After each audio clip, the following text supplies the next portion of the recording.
We've all heard the phrase, there are two sides to the same coin. It is often used to describe a situation in which two seemingly opposing forces are connected through their intrinsic similarities.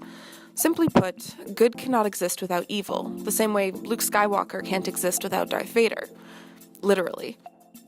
One way to better understand the motivation behind human behavior is to study the role of the double within contemporary cinema. The double is a character that serves as a physical manifestation of another character's fears and repressed desires. In horror cinema, the double often takes the form of a vampire that preys both carnivorously and sexually on an inhibited human host. Although quite common within the horror genre, the trope of the double is present in a vast range of other narratives. I'd like to argue that the double plays a primary role in the works of both Margarethe Von Trotta and Sergio Leone.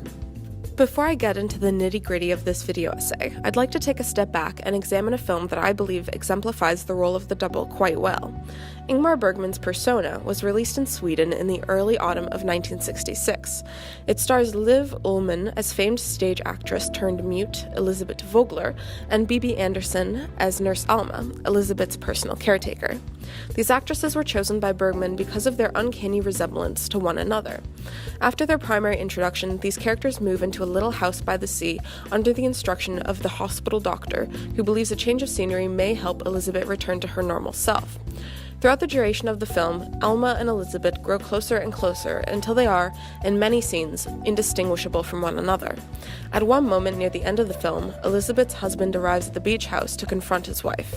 He mistakes Alma for Elisabeth, and the two sleep together after prompting from Elisabeth herself. Where Alma is the voice, the human, the repressed desire, Elisabeth is the body, the vampire, the object of envy. It takes only a few days together before Alma has divulged her darkest secret, an affair she had with an underage boy, to her captive audience. It is evident that Alma is not as content with her life as she appears to be on the surface. As it turns out, she is just as fearful of failure as Elisabeth. Unlike Elisabeth, however, Alma cannot run away from that which troubles her. She lacks agency, and as a rule, people are victims who are at the mercy of decisions made by others. When confronted by these intense emotions, Alma reacts violently. By leaving broken glass where Elisabeth will step on it, and threatening to throw boiling water on her if she refuses to speak, Alma has succumbed to the darker side of her psyche, and allowed her double, Elisabeth, to win. As Indian spiritual leader Osho once said, "The man of control is the man of repression. He goes on repressing, and because he goes on repressing, he goes on accumulating all that is wrong. His whole life becomes a junkyard. Sooner or later, and it is going to be sooner than later, the volcano explodes. Because there is only a certain limit you can contain. You repress anger, you repress sex, you repress all kinds of desires, longings. How long can you go on repressing?" Margarethe Von Trotta places a lot of importance on familial relationships, and in particular the bonds formed between sisters. Two of her films that stand out to me as examples of the familial double are Sisters, or The Balance of Happiness, and Marianne and Juliane. Von Trotta's 1979 film, Sisters, takes a slightly different approach to the role of the double in comparison to Persona. Our protagonist, Maria Sunderman, works long nights as a secretary to support her sister Anna's education. While this is a seemingly selfless vocation, Maria's support for her sister teeters on obsession. She centers her whole life around providing for Anna, and yet continually turns a blind eye to the obvious signs of mental illness her sister displays. When Anna kills herself, Maria's savior complex drives her to seek a replacement for her sister in the form of her co-worker, Miriam Grau. Like Alma and Elisabeth in Persona, Maria and Anna are two sides of the same coin. Despite their obvious differences, the two films revolve around the central idea that there is a strong attraction that women feel for qualities in other women that they themselves do not possess. Anna is intelligent and beautiful, but floundering and unmotivated, while Maria is a competent, ambitious, and successful executive secretary. Midway through the film, Maria tells an anecdote about when she and her sister were little that I believe encapsulates their relationship quite well. In the anecdote, Anna became jealous of Maria when she played with a neighborhood boy instead of paying attention to her. In order to regain Maria's attention, Anna purposefully broke her arm. Upon first impression, it appears as though Maria is the good to Anna's evil. However, Maria is flawed in her own way. There's a sort of chaos to the order of her life that manifests itself when she first offers to pay for Miriam's English classes, following her sister's death. From this moment onwards, we watch as Maria pushes away the people in her life that prevent her from focusing her whole attention on Miriam. In a way, Miriam succeeds in replacing Anna as Maria's double.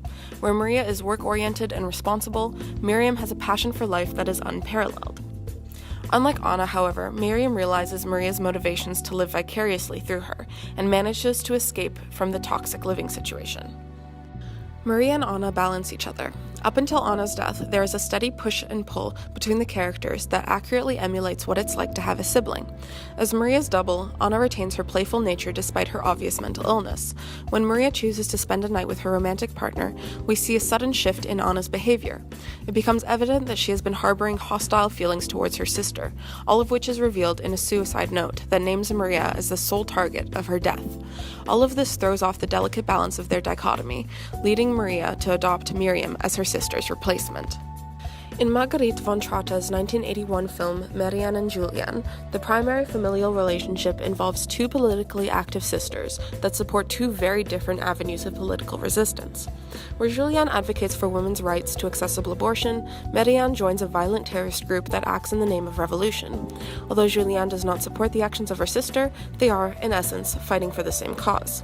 After Marianne's husband kills himself and their son Jean is placed in foster care, Juliane attempts to convince her sister that her work with the revolution is destroying her life. Marianne, refusing to heed her sister's warnings, continues on the same path, eventually dragging Juliane into a desperate situation. Where Juliane is collected and analytical, Marianne is bold and visceral. Although their personalities balance one another, their connection destroys any chance of Juliane creating a normal life for herself. The final movie that I will discuss in regards to the double is Sergio Leone's The Good, the Bad, and the Ugly.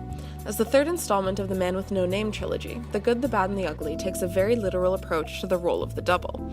From the onset of the film, the three main characters, Blondie, played by Clint Eastwood, Tuco, played by Eli Wallach, and Angel Eyes, played by Lee Van Cleef, already know what sides they're on.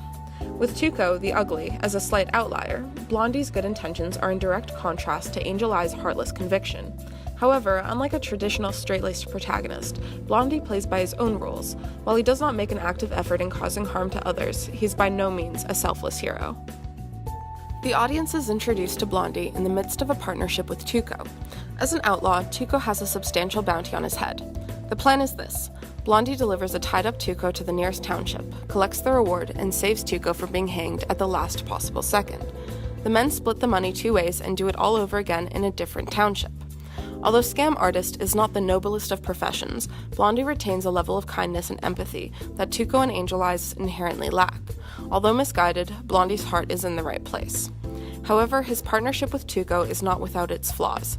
As divided from the start, each man has thought seriously about killing the other. Near the end of the film, one scene in particular stood out to me as a good depiction of Blondie's overall character. On their way to the graveyard, Blondie and Tuco come across a dying Confederate soldier. Blondie, in a moment of compassion, removes his jacket and places it upon the young soldier's body. Leaning down, Blondie holds a cigar to his mouth, letting him take a few final puffs before going limp. While Blondie could easily be the antagonist of a different film, he is the lesser of three evils within The Good, the Bad, and the Ugly. In comparison to Angel Eyes, who we witness murder a father and his son in cold blood at the beginning of the film, or Tuco, who forces Blondie to traverse the desert with no water or protection from the sun, Blondie is a saint. Conversely, we want Blondie to win, not in spite of his flaws, but because of them. As I mentioned at the beginning of this video, however, the good can exist only in comparison to the evil. While Clint Eastwood gives us a character to root for, Lee Van Cleef and Eli Wallach provide us with the conflict necessary to drive the plot forward.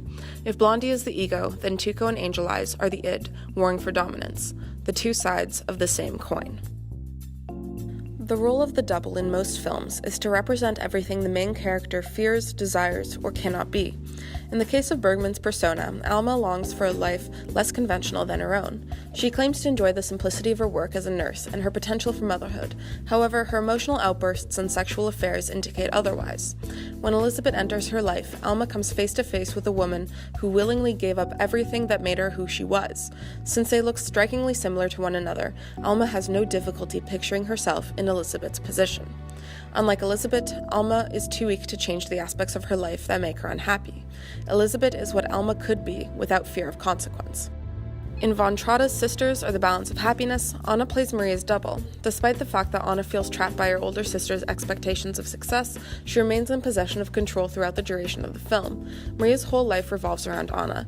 Even after her death, Maria believes that she cannot escape her sister's grasp. A similar narrative unfolds in Marianne and Juliane. Sergio Leone's The Good, the Bad, and the Ugly, while claiming the most literal depiction of the double, operates within the same general conventions. Tuco and Angel Eyes are characterized versions of the traditional Western outlaw. Unlike Alma and Maria, however, Blondie does not envy the bad and the ugly. He understands their role as antagonists to his story and operates accordingly. Of these three films, The Good, the Bad, and the Ugly is the only one in which the double does not win. Perhaps this is because Blondie himself displays certain antagonistic traits. He never tries to be just one thing, instead accepting the fact that there is good and evil in all of us. If the double serves any purpose, it is to counter the beliefs, actions, and methodologies of the protagonist, and make us, as the audience, question everything we know to be true. In Persona, Sisters Are the Balance of Happiness, Marianne and Juliane, and The Good, the Bad, and the Ugly, the double is the main source of conflict that drives the film towards its climax and eventual resolution. In the words of Walt Whitman, we all contain multitudes. There cannot be light if there is no dark, and there cannot be good if there is no evil.